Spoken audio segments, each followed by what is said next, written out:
नमस्कार बच्चों, हम आपके लिए आज लेकर आए हैं क्लास 9th मैथ्स के क्लासेस जिसमें हम आप लोगों के लिए किताब मनोहरी की पढ़ाएंगे। ठीक है, तो सभी बच्चे ध्यान देंगे, बढ़िया से पढ़ेंगे, आप लोग मेहनत करिएगा और आपके साथ हम भी मेहनत करेंगे। ठीक है, तो आज हम शुरू करने वाले हैं संख्या पद्धति। देखिए, संख्या पद्धति चैप्टर शुरू करने से पहले आपको संख्याओं के बारे में नॉलेज होना बहुत जरूरी है। अगर आप संख्याओं के बारे में नहीं जानते हैं तो संख्या पद्धति पढ़ना सही नहीं है आप लोगों के लिए, क्योंकि अगर संख्याओं के बारे में नहीं जानेंगे, उससे संबंधित क्वेश्चन आएगा, आप सवालों को हल नहीं कर पाएंगे। ठीक है, तो हम शुरू करने वाले हैं आज chapter number first, class 9th मनोहरी बुक का, जिसमें हम आज आपको इंट्रोडक्शन देंगे। ठीक, तो ये पहली क्लास है, आज से ही ये सीरीज शुरू हो रही है मनोहरी बुक की। ठीक है, तो पहले से हम इसका इंट्रोडक्शन देखते हैं।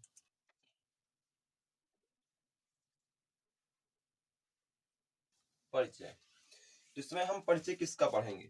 भाई, संख्या पद्धति नाम है, यानी कि अंग्रेजी में बोल सकते हैं नंबर सिस्टम। तो संख्याओं के बारे में ही इनके इस चैप्टर में अध्ययन किया जाएगा। ठीक, तो संख्या कैसे बनती है, क्या इसका सिस्टम है पूरा, उन सब के बारे में जानते हैं। तो इसके लिए पहली हेडिंग हमारी होगी अंक। अंक क्या होते हैं? आपने देखा होगा, कोई भी न्यूमेरिकल वैल्यू हो या कोई भी आंकिक मान, हिंदी में बोल सकते हैं आप, उसमें गणित के कुछ गिने चुने ही अंक प्रयोग होते हैं और उनकी सहायता से अनेकों संख्याओं का निर्माण करते हैं। ठीक है, इनमें से कुछ अंक आपके सामने मैं लिख रहा हूं: 0, 1, 2, 3, 4, 5, 6, 7, 8, 9। आप देखेंगे पूरी गणित में अगर न्यूमेरिकल वैल्यूज की बात करेंगे हम, तो इन्हीं अंकों के अलावा कोई और अंक प्रयोग नहीं होता है। तो आप ये कह सकते हो कि संख्या पद्धति में यदि हम अंक की बात करते हैं तो कितने अंक होंगे हमारे पास? 2, 2, 4, 2, 6, 2, 8, 2, 10। 0 से लेकर 9 तक के इन्हीं अंकों का प्रयोग करते हुए हम अनेकों संख्याओं का निर्माण करते हैं। ठीक है, तो अगर आपसे कोई पूछता है कि न्यूमेरिकल वैल्यूज में कितने अंकों का प्रयोग किया जाता है, तो आपके 9 अंकों का। अगला पॉइंट आता है संख्या। संख्या क्या होता है? देखिए, हमने अगर यहाँ पे 9 लिख दिया, 8 लिख दिया, तो क्या बन गया? 98 बन गया। अगर मैंने यहाँ पे 0, 1, 2, 3, तो 1023 हो गया ये, है ना? तो कई सारे अंक मिलकर एक संख्या का निर्माण कर रहे हैं। क्या कर रहे हैं? एक संख्या का निर्माण कर रहे हैं।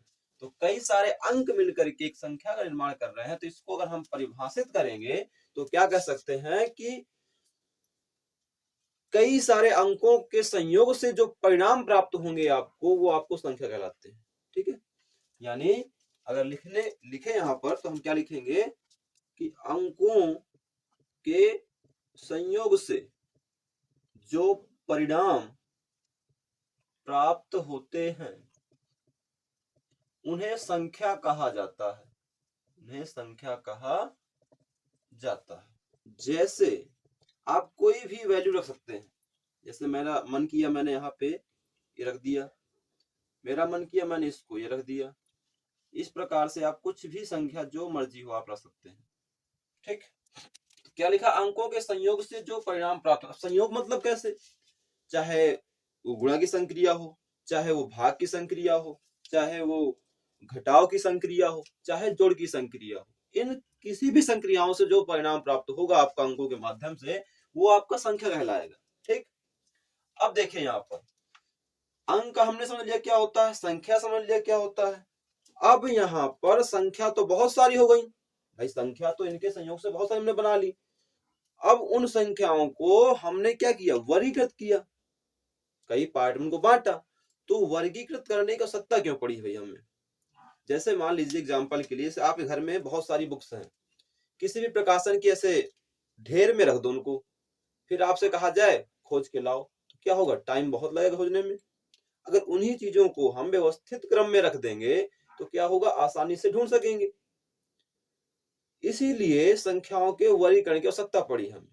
इसलिए हम कई प्रकार की संख्याओं के बारे में अध्ययन करते हैं चैप्टर में। ठीक है, तो उनमें से पहली संख्या हम पढ़ेंगे प्राकृतिक संख्या। क्या पढ़ेंगे? प्राकृतिक संख्या। इसी को आप प्राकृत संख्या बोलते हो। प्राकृत संख्या। इसी को हम धनात्मक पूर्णांक भी बोल देते हैं, धनात्मक पूर्णांक। अंग्रेजी में आप इसको नेचुरल नंबर बोलते हैं। क्या बोलते हैं? Natural number. ठीक है, ये होता क्या है? देखिए, प्राकृतिक संख्या, जैसे प्रकृति में जो भी आपको दिखता है उसको काउंट करते हो आप। क्या करते हो? काउंट मतलब गिनते हो। तो क्या करते हो, कहां से गिनोगे? जीरो तो कहते नहीं होगे आपकी जीरो है ये वस्तु जीरो है, ऐसे तो बोलते नहीं, सीधे एक से काउंट करते हैं ना कि 1 2 3। जैसे मेरे पास ये 3 मार्कर है, मैं कहूंगा क्या जीरो बोलूंगा? इसको नहीं बोलूंगा ना, तो क्या बोलूंगा? 1 2 3। तो ऐसी संख्याएं जिनके माध्यम से किसी वस्तु की विवेचना की जाए यानी गणना की जाए, या शॉर्टकट में आप बोल सकते हैं ऐसी संख्याएं, गिनती की संख्याओं को हम प्राकृतिक संख्या कहते हैं। शॉर्टकट में क्या बोलेंगे?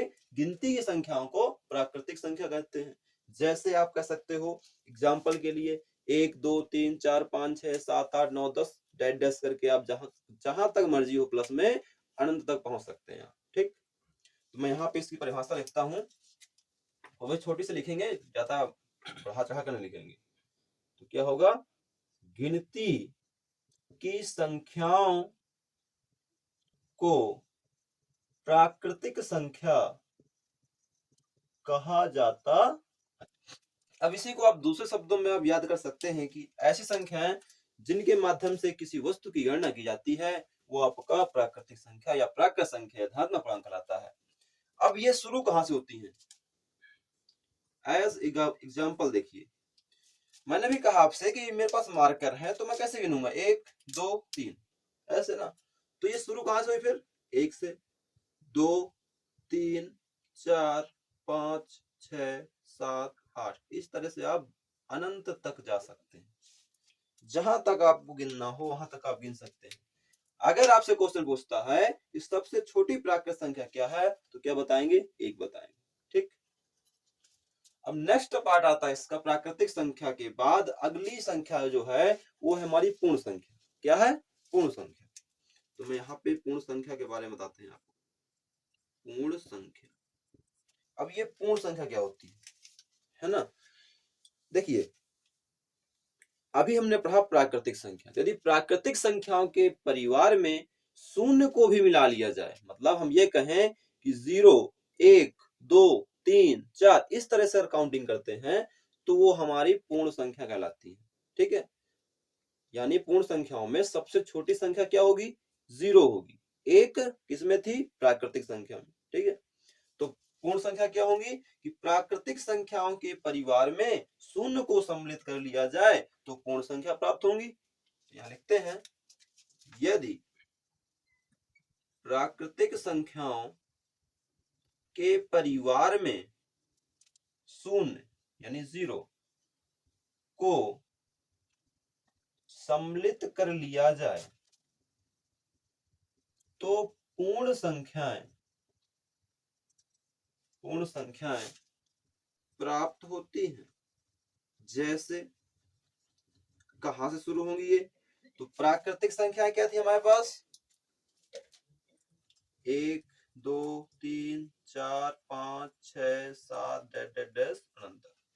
अब देखिए, इनके परिवार में किसको मिलाना है? शून्य को, तो ये शून्य मिला लीजिए, तो ये बन गई आपकी पूर्ण संख्या। क्या बन गई? पूर्ण संख्या। तो पहले आपने क्या पढ़ा? अंक। अंक क्या होता है? 0 से लेकर 9 तक जितने भी अंक आते हैं आपके, वो क्या है? अंक है।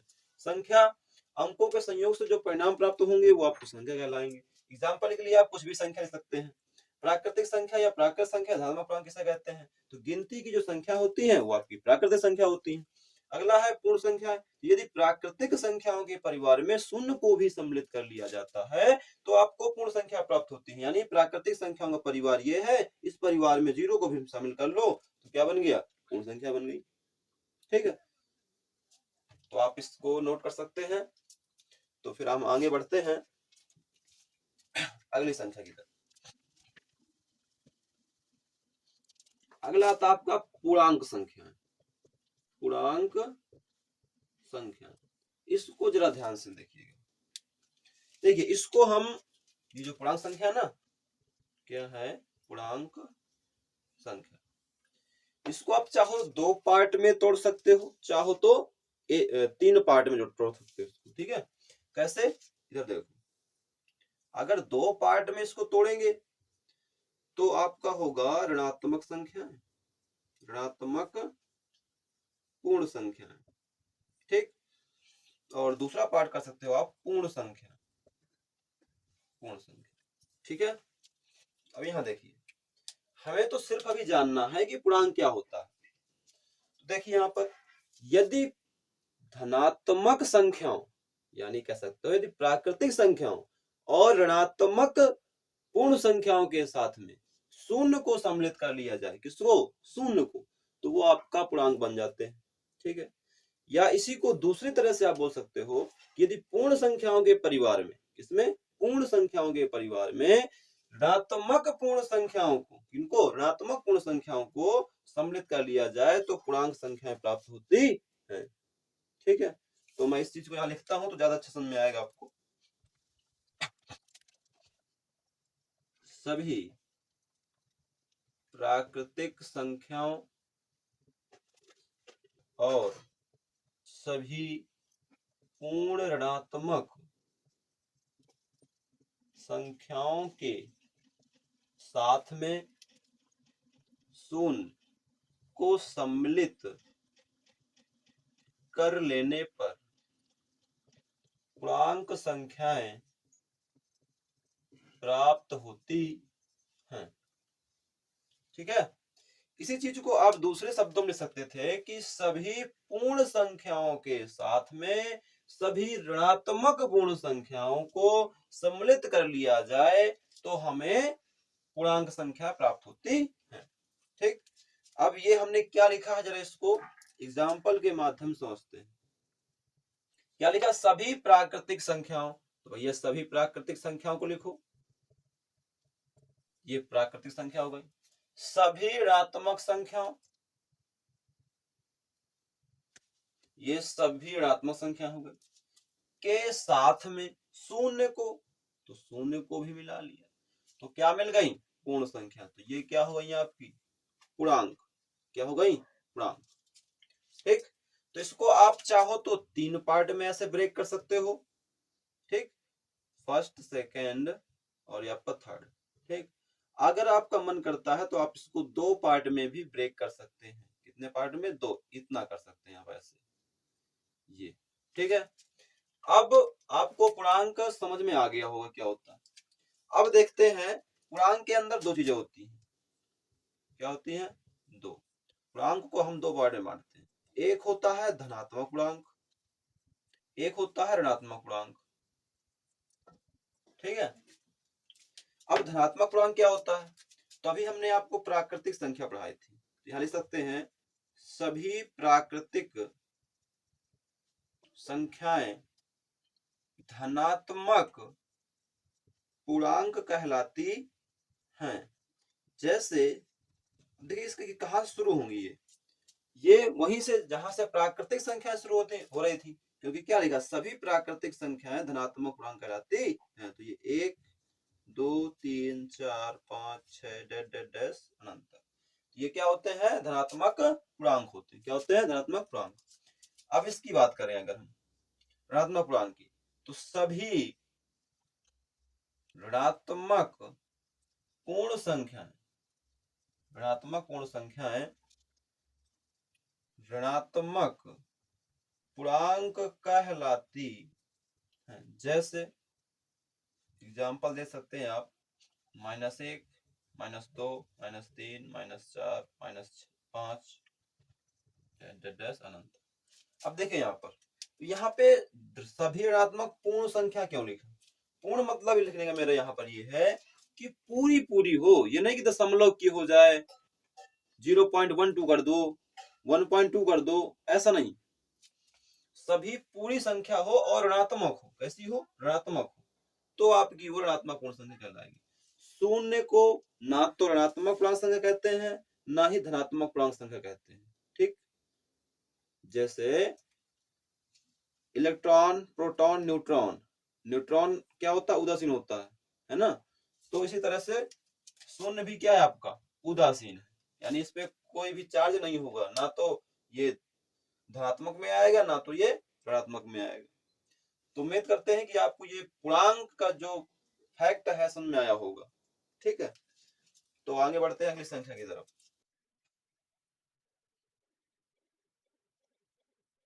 चलिए देखिए, हमने अभी पूर्णांक पढ़ लिया, अब क्या पढ़ना है? अब मान लीजिए हम सम संख्या पढ़ लेते हैं। क्या पढ़ लेते हैं? सम संख्या। सम संख्या क्या होती है? ये तो आपको पता होगा कि ऐसी संख्याएं जो दो से पूर्णतः विभाजित हो जाए। ठीक है, या आप ऐसे बोल सकते हो कि ऐसी प्राकृतिक संख्याएं जो दो से पूर्णतः विभाजित हों, वो आपकी सम संख्या कहलाती है। पूर्णतः विभाजित होने का मतलब यहाँ पर यह है कि जो भागफल आएगा आपका, क्या आएगा? जो भागफल आएगा वो एक पूर्ण संख्या होगा। क्या होगा? वो एक पूर्ण संख्या होगा। ठीक है, ये नहीं कि दशमलव के बाद 4 अंक में कट रहा है। ऐसे तो कोई संख्या नहीं है जो 2 से 5 से ना कटे, है ना? तो 2 से तो सभी संख्या कट जाती हैं, पर समस्या ये है कि जो भागफल आएगा आपका वो पूर्ण होना चाहिए। अब पूर्ण तभी होगा जब वो कट रहा होगा सही से, है ना? तो यहाँ पे लिखते हैं, ऐसी प्राकृतिक संख्याएं जो 2 से पूर्णतः विभाजित हों, सम संख्याएं कहलाती हैं। एग्जाम्पल देखिए, जैसे 2 हो गया। आप अच्छा यहाँ पे छांट देगा ऐसे, ये देखो, 1 रखा हमने, 2 रखा, 3 रखा, 4 रखा, 5 रखा। ये सब क्या है? ये सब क्या है? प्राकृतिक संख्या है। इसमें 2 का डिवाइड करिए, इसमें 2 करिए, इसमें 2 करिए, इसमें 2 करिए, इसमें 2। देखिए, इसमें आप 2 का भाग देंगे तो ये आपका 0.5 आएगा। मतलब कट तो रहा है पूरा, पर जो ये भागफल आया ये पूर्ण संख्या है क्या? बिल्कुल नहीं है। इसका मतलब कि एक क्या है हमारा? पूर्ण संख्या, वो सम संख्या बिल्कुल नहीं। 2 का इसमें भाग देंगे, 2 का भाग दीजिए, 2 1 का 2। जो भागफल है वो क्या आया? पूर्ण संख्या आया। इसका मतलब ये सम संख्या है। तो इसी तरह से चेक करते हैं हम। तो पहली हमारी सबसे छोटी सम संख्या क्या होगी? 2, फिर 4, फिर 6, फिर 8, फिर 10। इस तरह से आगे बढ़ते रहेंगे आप अनंत तक। ठीक है, और कोई भी दो लगातार संख्या हो, चाहे सम हो चाहे विषम हो, आगे भी विषम पढ़ेंगे, तो चाहे वो सम संख्या हो चाहे विषम संख्या हो, अगर दो लगातार सम या विषम संख्याओं की बात करता है तो उनके बीच में हमेशा ही 2 का अंतर होगा। कितने का अंतर होगा? 2 का। ये याद रखिएगा, ऑब्जेक्टिव में ऐसे क्वेश्चन पूछ लेता है बीच से निकाल करके कि लगातार दो या क्रमशः दो विषम संख्या या सम संख्या के बीच में कितने का अंतर होता है। तो आपको याद रखना है कि 2 का अंतर होता है। अगला क्वेश्चन, अगला मतलब संख्या के बारे में पढ़ेंगे। इसका नाम है विषम संख्या। क्या नाम है? विषम संख्या। अब विषम संख्या क्या होता है भाई? इसका उल्टा हो जाएगा कि ऐसी प्राकृतिक संख्या जो 2 से पूर्णतः विभाजित ना हो। विभाजित तो होगी वो 2 से, ऐसी कोई संख्या नहीं जो 2 से ना कटे, पर जो भागफल होगा ना वो पूर्ण संख्या नहीं होगा। जैसे इनका अगर इनमें अगर 2 का भाग दिया जाए तो ये सब क्या है? भाग देने पर पूर्ण संख्या प्राप्त होगा भागफल के रूप में। ठीक है, पर यहाँ पे क्या होगा? जिसमें पूर्ण संख्या भागफल के रूप में प्राप्त ना हो वो आपका विषम कहलाएगा। ठीक, यहाँ लिखेंगे कि ऐसी प्राकृतिक संख्याएं जो 2 से पूर्णतः विभाजित ना हो, विषम संख्याएं कहलाती हैं। ठीक है, जैसे या एग्जाम्पल लिखिए, सभी प्राकृतिक संख्याओं में जो संख्या 2 से पूर्णतः विभाजित नहीं होगी वो आपका विषम कहलाएगी। ये देखिए इसमें लिखा, तो इसमें अगर 2 का भाग दे रहे हैं तो ये 0.5 आया। तो जो भागफल है वो क्या है? पूर्ण संख्या है क्या? बिल्कुल नहीं। तो इसका मतलब क्या है? ये विषम संख्या है। इसमें अगर 2 का भाग देंगे तो पूर्ण संख्या प्राप्त होगा, जब पूर्ण प्राप्त होगा तो फिर सम हो गया। तो हमें ऐसी संख्या छांटनी है जिसका 2 का भाग दिया जाए तो भागफल पूर्ण संख्या के रूप में प्राप्त ना हो। तो आपका पहला सम विषम संख्या क्या हो गया? 1, 3, 5, 7, 9, डैश डैश करके अनंत तक आप जा सकते हैं। ठीक है, तो यहां तक कोई समस्या किसी को नहीं होगी। तो सम विषम समझ में आया आपको। चलिए अगली संख्या के बारे में जानते हैं। अगला होता है आपका अभाज्य संख्या। अभाज्य संख्या ये क्या होता है? देखिए अभाज्य संख्या, बहुत सारे बच्चे विषम और अभाज्य दोनों एक कर देते हैं, ऐसा नहीं है। सुनिए, अभाज्य संख्या वह संख्या होती है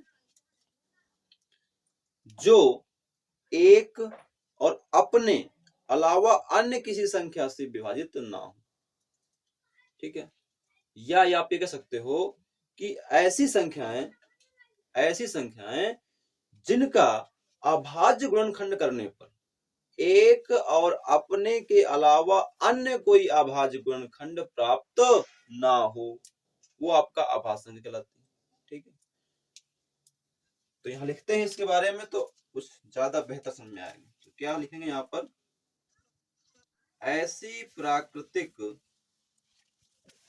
संख्याएं जो एक या अपने के अतिरिक्त, यहाँ अपने थोड़ा सा सही नहीं लग रहा तो स्वयं कर लीजिए, एक या स्वयं के अतिरिक्त अन्य किसी संख्या से विभाज्य ना हो, ऐसी संख्याएं अभाज्य संख्याएं कहलाती हैं। देखिए यहाँ पर जैसे, तो हमने क्या कहा? ऐसी प्राकृतिक संख्याएं जो एक या स्वयं के अतिरिक्त अन्य किसी संख्या से विभाजित ना हो, ऐसी संख्याएं अभाज्य संख्या कहलाती हैं। तो सुनिए इधर प्राकृतिक संख्या लिखते हैं यहाँ पर 1 2 3 4 5 6 7 8, इतना काफी है। ठीक है, तो एक क्या है? एक है, स्वयं भी एक है, तो इसको हम अभाज्य की श्रेणी में नहीं रखते हैं, क्योंकि स्वयं का काम भी ये एक कर रहा है और जो एक कह रहे हैं हम वो भी वही है, इसलिए इसको अभाज्य की श्रेणी में नहीं रखते हैं। तो ये हमारा अभाज्य संख्या एक नहीं होगा। क्वेश्चन में पूछ लेता है कभी कभी कि ऐसी संख्याएं या ऐसी कौन संख्या है जो अभाज्य संख्या, सबसे छोटी अभाज्य संख्या, तो बच्चे क्या मार देते हैं? एक मार देते हैं। भाई एक कैसे हो जाएगा? उसको अभाज्य की श्रेणी में रखा ही नहीं गया, तो एक कैसे हो जाएगा? नहीं हो जाएगा ना। तो दूसरा नंबर ट्राई करते हैं। ये एक से कट रहा है, स्वयं से भी कट रहा है, इसके अलावा अन्य किसी संख्या से विभाजित नहीं हो रहा ना ये, इसलिए क्या ये अभाज्य संख्या है। तो पहली सबसे छोटी अभाज्य संख्या क्या हो गई? 2 हो गई। फिर हमारा क्या होगा? 3 होगा, क्योंकि 3 भी एक से कटेगा और स्वयं से कटेगा। 4 देखो एक से कटता है, स्वयं से कटेगा और 2 से भी कट रहा है। हमने अभी कहा कि एक और अपने के अलावा या स्वयं के अलावा अन्य किसी संख्या से नहीं कटना चाहिए। तो क्या हो रहा? कट रहा ना, इसका मतलब ये क्या? अभाज्य संख्या बिल्कुल नहीं, ये भी नहीं होगा, ये भी नहीं होगा। ठीक, तो इस तरह से आप एग्जाम्पल समझने के लिए सकते हैं कि 2 3 5 7 11 13 17 19 23 29 डैश डैश डैश अनंत तक जा सकते हैं। ठीक है, तो ये आपके हो गई अभाज्य संख्या। तो अभाज्य संख्या आपको क्लियर हो गया होगा। आगे बढ़ते हैं भाज्य संख्याओं में। तो इतना आप लोग नोट कर सकते हैं। फिर अगला हम पढ़ाते हैं भाज्य संख्या।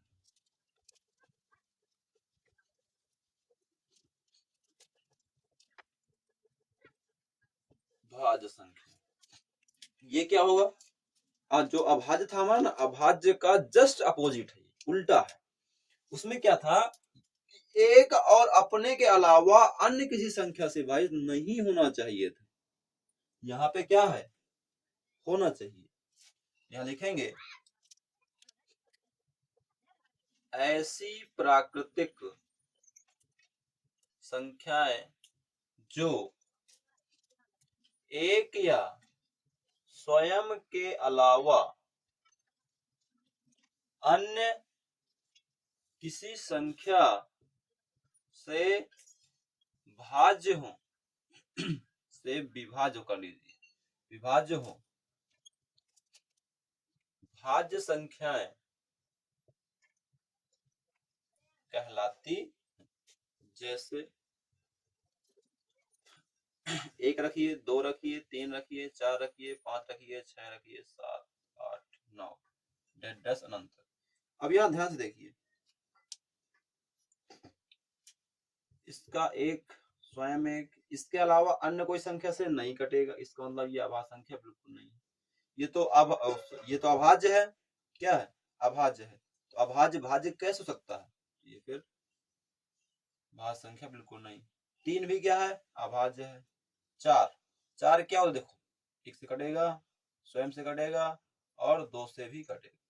तो 1 और स्वयं के अलावा अन्य किसी संख्या से यदि विभाजित कोई संख्या हो गई तो समझो क्या है, भाज्य संख्या है। तो पहली सबसे छोटी भाज्य संख्या क्या होगी हमारी, 4, फिर 6, फिर 8, 9, 10, 12, 14, 15 डैश डैश डैश अनंत तक आप।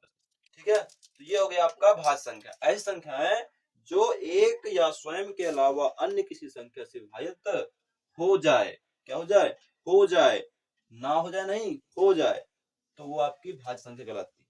ठीक है, चलिए अगला है आपका परिमेय संख्या। परिमेय संख्या ये क्या होता है, देखिए इसको आप ऐसे बोल सकते हैं कि ऐसी भिन्नात्मक संख्या, क्या, ऐसी भिन्नात्मक संख्या जिसका अंश और हर, कौन, अंश और हर दोनों पूर्णांक संख्या हो और हर का मान शून्य ना हो, ऐसी संख्या आपकी परिमेय संख्या कहलाती है। या फिर आप अपनी किताब की भाषा में बोल सकते हैं कि ऐसी परिमेय संख्या, ऐसी संख्याएं जो P बटे Q के रूप में व्यक्त की जाएं वो हमारी परिमेय संख्या कहलाती है, और जहां पर P और Q पूर्णांक हो और P Q का मान शून्य ना हो। देखिए लिखते हैं यहाँ पर एक बार, ऐसी प्राकृतिक संख्याएं जिन्हें P बटा Q के रूप में व्यक्त किया जा सके परिमेय संख्याएं कहलाती हैं। जहां P और Q पूर्णांक हों, P और Q पूर्णांक हों और Q does not equal to 0, मतलब ऐसी संख्या जिनको हम अंश और हर के रूप में व्यक्त कर सकें और P और Q दोनों पूर्णांक होने चाहिए। ये नहीं कि आप Q का मान 0 कर दो। ठीक है, माइनस प्लस कुछ भी हो सकता है, पूर्णांक में क्या होता है, माइनस भी आते हैं, प्लस के भी आते हैं, पर Q का मान 0 नहीं हो सकता यहाँ पर। ठीक, ये कंडीशन होती है। एग्जाम्पल के लिए आप कोई भी भिन्नात्मक संख्या लिख सकते हैं। जैसे मेरा मन किया मैंने 2/3 लिख दिया, आपका मन करे आप -7/4 लिख दो, 3/11 लिख दिया मैंने, 4/13 लिख दिया, ये सब क्या है, परिमेय संख्या। ठीक है, ये सब आपकी क्या होती है, परिमेय संख्या होती है। कोई समस्या किसी को यहाँ तक? अगर समस्या नहीं है तो फिर अगला बढ़ते हैं। अपरिमेय संख्या क्या होती है, अपरिमेय संख्या, अपरिमेय संख्या। अब अपरिमेय संख्या क्या होती है भाई, ऐसी संख्या है जिनको P बटे Q के रूप में नहीं ले सकते हो, जहां P और Q पूर्णांक होगा और Q का मान शून्य नहीं होना चाहिए। अब आपको सर जी शून्य क्यों नहीं होना चाहिए, अरे भाई शून्य करोगे किसी संख्या में, 0 से भाग दोगे इसमें एक में, ठीक है, तो 0 का किसी भी संख्या में गुणा करते हो तो आपका मान क्या होता है, 0 होता है।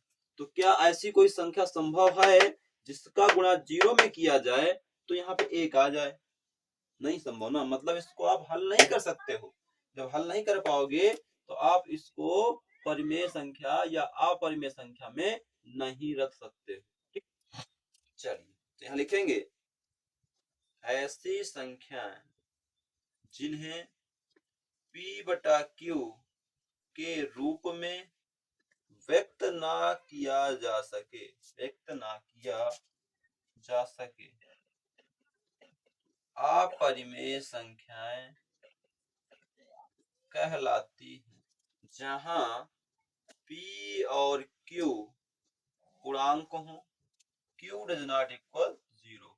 अगर ये कंडीशन है तो आपका वो अपरिमेय संख्या कहलाएगी। जैसे एग्जांपल के लिए, जैसे मैं लिख देता हूं, √2 लिख दिया, √3 लिख दिया, रूट 11 लिख दिया, जिसे आपका पाई हो गया, और लॉग ई का मान हो गया। अब बहुत सारे बच्चे ऐसे होंगे जो बोलेंगे कि सर पाई का मान तो परिमेय होना चाहिए, क्योंकि पाई हमारा 22/7 के बराबर होता है। तो ध्यान दीजिए आप लोग कि पाई का मान 22/7 होता ही नहीं है। क्यों होता? पाई का मान 22/7 होता ही नहीं है। अब आप कहोगे सर जी आपने तो दुनिया ही पूरी हमारी हिला दी कि हमने तो बचपन से पढ़ा पाई का मान 22/7 होता है, पर ऐसा नहीं है। देखिए, पाई का मान जो ज्ञात किया गया था वो 3.14 आगे इस तरह डायरेक्ट करके निकाला गया, मतलब पूरा एग्जैक्ट मान आपको नहीं निकाला जा सकता। तो ये लगभग में था, ठीक है, क्या था? ये लगभग में था। अब इसको तोड़ने के बाद हमें पता चलता है कि लगभग ये 22/7 के करीब है। कहाँ है? 22/7 के करीब, ठीक। तो हम पाई को लगभग में मान लेते हैं कि 22/7 है।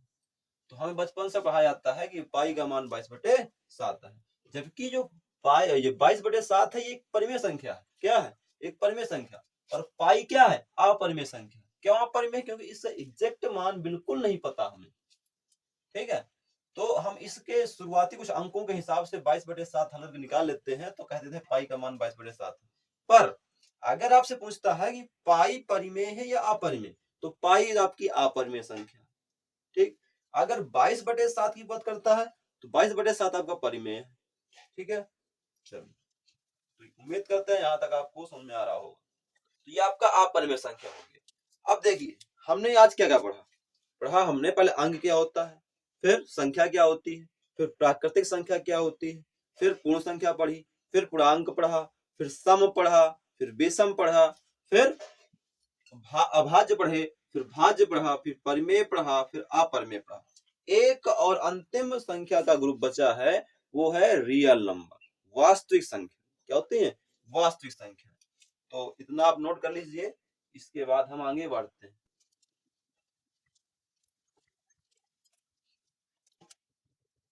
वास्तविक संख्या, इसमें नहीं क्या होता है, ये एक प्रकार से सभी संख्याओं का संग्रह है, ठीक है। मतलब किसी भी प्रकार की, चाहे परिमेय हो, चाहे अपरिमेय हो, चाहे सम विषम अभाज्य भाज्य, जो मर्जी भैया रख दीजिए उठा करके, वो सब रियल नंबर कहलाएगा। क्या कहलाएगा? रियल नंबर, ठीक है। तो आगे बढ़ते हैं, इसमें लिखेंगे, क्या लिखेंगे कि सभी संख्याओं का संग्रह वास्तविक संख्या कहलाता है। जैसे अब किसी किसी बुक में लिखा मिल जाएगा आपको कि सभी परिमेय संख्या और सभी अपरिमेय संख्याओं के समूह को वास्तविक संख्या कहते हैं। तो कोई बात नहीं भैया, वही हम भी लिखे हैं कि सभी संख्याओं का संग्रह वास्तविक संख्या कहलाता है। क्या हम 12 लेंगे तो क्या वो हमारा परिमेय नहीं होगा? होगा ना। क्या 0.120 1200 123 12000 1240 इस तरह चलने आएंगे, डाइजेस्ट कर देंगे आगे, तो ये एक अपरिमेय संख्या बन गया। तो जितने भी संख्या हैं वो परिमेय और अपरिमेय ही तो हैं, कुछ परिमेय होंगी कुछ अपरिमेय होंगी। तो सभी संख्याओं का संग्रह वास्तविक संख्या कहलाता है। एक लाइन में हो गया। यहाँ पे आप किसी भी संख्या को लिख सकते हैं, जैसे करके, जैसे मेरा मन किया मैं 2 लिख दिया, मेरा मन किया मैंने 20.34 लिख दिया, मेरा मन किया 4/7 लिख दिया। आपका मन कर रहा है तो आप भी लिख लीजिए। लीजिए हम इसको ऐसे बना देते हैं, ठीक। तो इस तरह से आप संख्याओं के बारे में अच्छे से परिचित हो चुके हैं, ठीक है। तो कुछ इंपॉर्टेंट चीजें हैं वो मैं आपको यहाँ पे थोड़ा सा डिस्क्राइब करूंगा 10-5 मिनट के अंदर, ठीक है। यहाँ देखिए, एक होता है परिमेय संख्या, क्योंकि इसके बारे में ही आपको पढ़ना है। क्या होता है? परिमेय संख्या। एक होता है अपरिमेय संख्या। अपरिमेय संख्या, देखिए परिमेय संख्या के दशमलव प्रसार की बात करें, किसकी बात करें? दशमलव प्रसार। दशमलव प्रसार मतलब कोई भी परिमेय संख्या, मान लो 4/3 है, इसका इसमें भाग दिया जाए तो जो आएगा भागफल के रूप में वो आपका दशमलव प्रसार है, ठीक है। तो दशमलव प्रसार की बात करते हैं। तो यदि आपका दशमलव प्रसार शांत है, क्या है? शांत है, या अशांत अशांत आवर्ती, ठीक है। तो दोनों ही स्थितियों में, इन दोनों ही स्थितियों में आपकी संख्या क्या होती है, परिमेय होती है। ठीक, यहाँ पे सिर्फ एक ही कंडीशन है कि अशांत अनावर्ती। आप परेशान नहीं, सिर्फ देखते जाइए, सब कुछ समझ में आ जाएगा। हमने क्या कहा, एक संख्या होती है परिमेय, एक होती है अपरिमेय होती है। अब किसके आधार पर बात कर रहे हैं हम, दशमलव प्रसार के आधार पर। अगर दशमलव प्रसार आपका शांत है तो परिमेय होगा, अगर दशमलव प्रसार आपका अशांत आवर्ती है तो परिमेय होगा। अगर आपका दशमलव प्रसार कैसा है, अशांत अनावर्ती है, तो आपका अपरिमेय हो जाएगा। ठीक है, अब देखिए शांत दशमलव प्रसार क्या है, आवर्ती दशमलव प्रसार क्या है, अनावर्ती क्या है। कहानी तो ये फंसी पड़ी है कि भाई आपने तो बता दिया, पर हमको यही नहीं पता कि शांत क्या होता है और अशांत आवर्ती क्या होता है, अशांत अनावर्ती क्या होता है। तो सुनो इधर, यदि कोई भी भिन्नात्मक संख्या लीजिए, आप कोई भी परिमेय संख्या लीजिए, कोई भिन्नात्मक, जैसे मालूम है 5/2 ले लिया, इसका हमने इसमें भाग दिया, 2 दूनी 4, एक बचेगा, दशमलव लगाओगे 0 आएगा, 2 पंचे 10। तो क्या हुआ, दशमलव के बाद संख्या का कट गई। अगर कोई भी परिमेय संख्या में हम भाग देने के बाद दशमलव के, चाहे वो 20 अंक बाद कटे, चाहे 50 अंक बाद कटे, चाहे 10 अंक बाद, चाहे 2 अंक बाद, मतलब अगर पूरी पूरी कट जाएगी तो वो आपका शांत दशमलव प्रसार होगा। कैसा होगा, शांत। ये क्या लिख देंगे, पूरा पूरा कट जाए, पूरा पूरा कट जाए तो आपका शांत हो जाएगा। ठीक है, तो यहां तक बात क्लियर है। अब बात आती है अशांत आवर्ती की। तो अशांत आवर्ती आखिर है क्या, तो कुछ नहीं है, वैसे जैसे ये है ना वैसे ही समझना आपको। जैसे मैंने लिखा ले देते हैं, मान लो 10/3 लिख दिया मैंने, क्या लिख दिया, 10/3। ठीक है, इसका भाग देंगे आप तो आपको कुछ ऐसा प्राप्त होगा, 10 और 3 तिहाई 9, एक आया 0.03 तिहाई 9, फिर एक आया 0.3 तिहाई 9। इस तरह से आपका आगे 3 आता रहेगा। तो ये 3.33 डैश डैश डैश आगे 3 आ रहा है। तो देखिए आवर्ती मतलब होता है किसी चीज का बार बार आना, क्या होता है, उसकी पुनरावृत्ति होना। जैसे आप स्कूल से घर जाते हो, घर से स्कूल, स्कूल से घर, घर से स्कूल, तो क्या कर रहे हो, पुनरावृत्ति कर रहे हो रोज। ये सब क्या होती है, पुनरावृत्तियां होती है। तो इसी तरह से 3 बार बार आ रहा है। तो यदि किसी भी संख्या के दशमलव प्रसार में चाहे वो 4 अंक बाद की पुनरावृत्ति हो, चाहे 7 अंक की बाद की पुनरावृत्ति हो, चाहे कितने भी अंक के बाद की पुनरावृत्ति हो, मतलब अगर कोई चीज बार बार आ रही है तो वो आपका अशांत आवर्ती होगा। क्या होगा, आवर्ती। तो चाहे फिर शांत हो जाए, चाहे अशांत आवर्ती हो जाए, दोनों स्थितियों में हम तो संख्या क्या बोलते हैं, परिमेय बोलते हैं। क्या बोलते हैं, परिमेय। ठीक, तो अशांत आवर्ती और शांत दशमलव प्रसार आपको समझ आया होगा। आगे बढ़ते हैं अशांत अनावर्ती। देखिए यहाँ पे क्या होगा कि ना तो पूरा पूरा कटेगा, ना तो पूरा पूरा कटेगा, और ना ही पुनरावृत्ति होगी। जैसे मैंने यहाँ पे एग्जाम्पल रखा हुआ है, ये आप देख सकते हैं आप कि देखिए आगे डैश डैश लगा हुआ, इसका मतलब पूरा पूरा कटा भी नहीं। ठीक, पहली कंडीशन मतलब शांत नहीं हुआ। फिर इसके बाद देखिए अशांत आवर्ती, क्या ये है क्या, तो आप देखो सर जी यहाँ दशमलव के बाद 120 आ रहा है, फिर यहाँ 120 आ रहा है, फिर यहाँ 120 आ रहा है, क्या नहीं आ रहा ना। तो ऐसा नहीं कि 2 बार पुनरावृत्ति हो गई या 1 बार पुनरावृत्ति हो गई तो आप कहते सर जी सही है ये अशांत आवर्ती, ऐसा नहीं होगा। अगर बार बार वही सीक्वेंस चलता चला जाए, जितनी बार संख्या लिखी मैंने, क्या बार बार वही सीक्वेंस चलता चला जा रहा है, क्या नहीं जा रहा ना। तो फिर देखो ना तो पूरा कट रहा है, ना तो इसमें पुनरावृत्ति हो रही है। तो भाई दोनों कंडीशन नहीं है, तो फिर कौन हुआ, अशांत अनावर्ती। और जब अशांत अनावर्ती होगा तो आपका अपरिमेय संख्या होगा। अभी सवालों में आपसे पूछा जाएगा कि बताइए इसमें छाटिए ये परिमेय है कि अपरिमेय है ना। तो अगर आपका दशमलव प्रसार अशांत अनावर्ती दिखे तो अपरिमेय मारिएगा, अगर आपका शांत दिखे तो परिमेय, अशांत आवर्ती दिखे तो परिमेय। ठीक, तो आज की क्लास में इतना ही। ठीक है, तो आप सभी लोग इसको रिवीजन करिएगा, अगली क्लास में हम आगे बढ़ेंगे। ठीक है, तब तक के लिए जय हिंद।